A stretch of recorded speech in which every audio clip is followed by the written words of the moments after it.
Let's conclude this course by going over a few of the concepts that we discussed, and also I would like to share with you a brief exercise that you can practice on your own to make sure that you familiarize with the concept of the catalytic capital.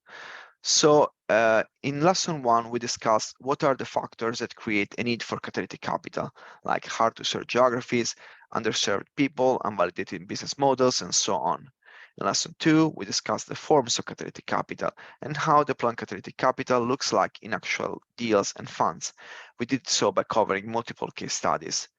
In lesson three, we discussed the roles and stages of catalytic capital, specifically seeding, scaling, and sustaining.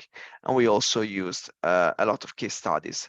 And finally, in lesson four, we took a closer look at the seeding role of catalytic capital because we believe that this is the stage where high net wealth individuals and family office investors tend to be more active.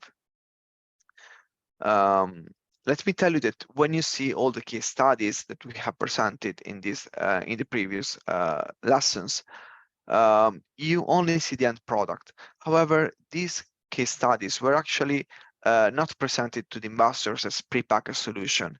So in other words, especially at the seeding stage of catalytic capital, you as a catalytic capital investor can play a very important role and work with the company or fund to come up with structures, support, or terms that can be incentivizing of greater impact and can be a good fit for the specific investment. So the exercise that I would like to share with you is to reflect on a previous catalytic capital investment that you have made or that you have considered.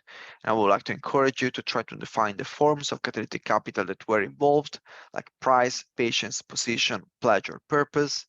Also to identify the reasons why those forms were necessary to make the business model or capital structure work in your instance.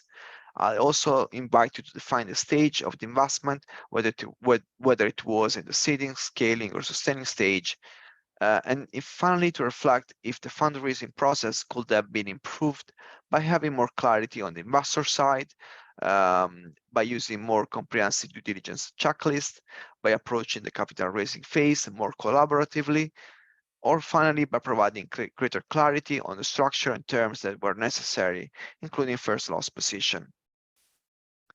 So let's briefly check in on where we stand in this course. So we went through the first two modules. The next module will be about implementation, and we will discuss how you can set up your portfolio for catalytic capital. So thank you for joining us.